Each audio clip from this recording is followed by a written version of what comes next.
Hey everyone, Christina Del Rey with your forecast for the week of December 28th, 2020. We have finally made it to the last week of December, of last week of the year. It is here and it is not going out without a bang, without some intensity, because that is how 2020 has been all year long.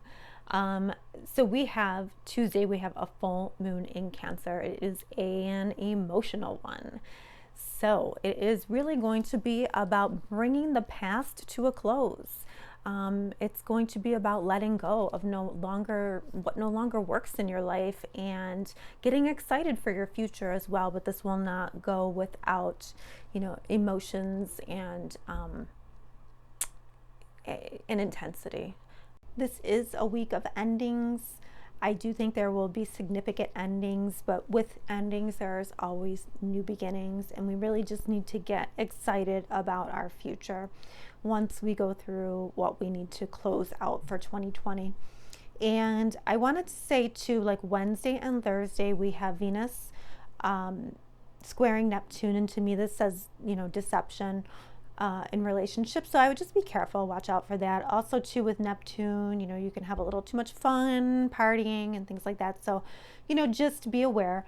But Venus does meet up with the South Node, and to me, this says you have to let go of some kind of deception or something that's not right in your life, and it might be a disappointment, but it needs to be shed. But let's see where all of this falls in your horoscope for the week. Hello, Scorpio. So this full moon is taking place in a part of the sky that has to do with higher education, legal matters, or philosophy.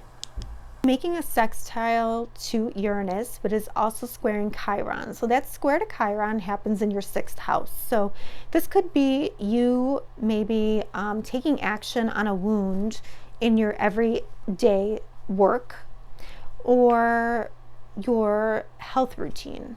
Maybe you are supposed to get healthy, or there's some kind of culmination on your health, or something's been bothering you in the way things are run in your day-to-day routine, so you need to address that.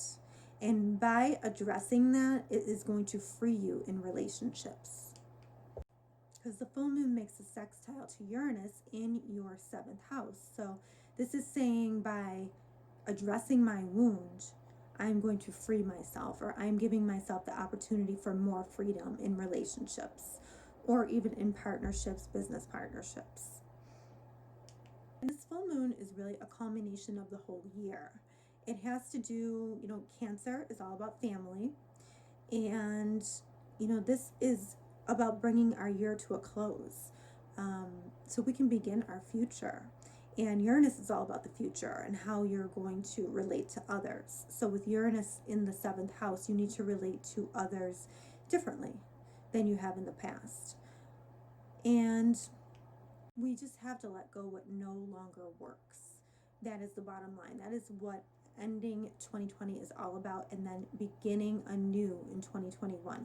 New cycles, new ways of going about our day-to-day, new philosophies, there might be something tied to higher education that's new, but there is something that is culminating in that area.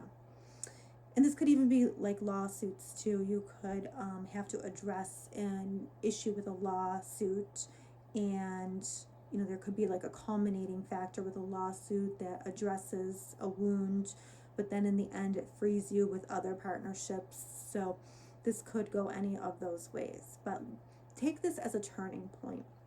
And it could be very emotional too, because you are Scorpio, you feel things very deeply, but I think it'll be good for you because Cancer does trine you. So okay, so then on Wednesday we have Neptune squaring Venus, and sometimes this can be deception, so you just have to kind of watch out. This is happening in a part of the chart that has to do with romance, relationships, but like new relationships. It has to do with having fun. It has to do with your children. and it has to do with creative projects. So if you are, you know, just watch out for lies. You know, I'm looking at this and I'm thinking, you know, be careful, lies with children, things like that. But also on Thursday, Venus is going to conjunct the South Node. So you're letting go of something. Perhaps it is a way that you felt about yourself. You're like letting go of the ideal, of the mirage.